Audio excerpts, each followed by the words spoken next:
আদর্শভিত্তিক রাজনীতির প্রতীক হিসেবে পরিচিত বাংলাদেশ জামাত ইসলামী। তবে সাম্প্রতিক সময়ে দলটির কয়েকজন নেতার বিরুদ্ধে ওঠা নানা অভিযোগ ও বিতর্কে প্রশ্নের মুখে পড়েছে সেই ভাবমূর্তি।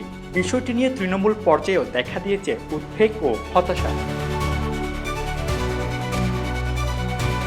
সর্বশেষ সাতক্ষীরা থেকে নির্বাচিত জামাতের সংসদ সদস্য গাজী নজরুলের বিরুদ্ধে নারী সংক্রান্ত অভিযোগ ওঠার পর তাকে দল থেকে বহিষ্কার করা হয়েছে।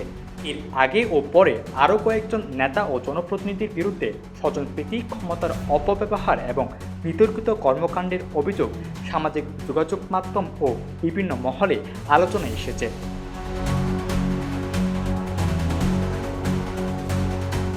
অভিযোগ উঠেছে কয়েকটি শিক্ষা প্রতিষ্ঠানে জামাতপন্থী শিক্ষকদের বিরুদ্ধে আত্মীয় স্বজনকে চাকরি দেওয়া। এইসব ঘটনায় দলটির ভিতর থেকে সমালোচনার সুর শোনা যাচ্ছে। সাবেক ও বর্তমান নেতাকর্মীদের কেউ কেউ সামাজিক যোগাযোগ মাধ্যমে প্রকাশ্যে জবাবদিহিতা নিশ্চিতের দাবি তুলেছেন।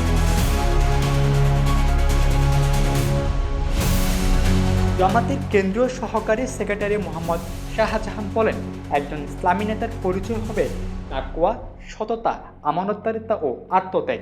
একই সঙ্গে ইসলামী আন্দোলনের বিরুদ্ধে নানা ষড়যন্ত্র ও অপপ্রচার চলছে। তবে এইসবের মাধ্যমে আদর্শিক আন্দোলনকে থামানো যাবে না।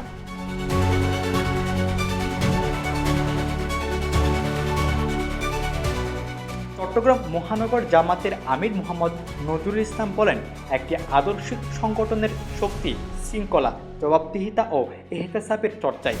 ভুল ত্রুটি সংশোধনের মাধ্যমে এগিয়ে যেতে পারে সংগঠন।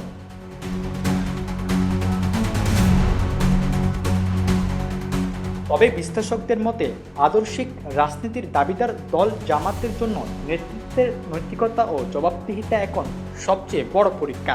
অভিযোগগুলোর কার্যকর তদন্ত ও সাংগঠনিক পদক্ষেপই নির্ধারণ করবে দলটি তাদের ভাবমূর্তি কতটা ধরে রাখতে পারে। নেক্সট রিপোর্ট, দক্ষিণ পূর্ব।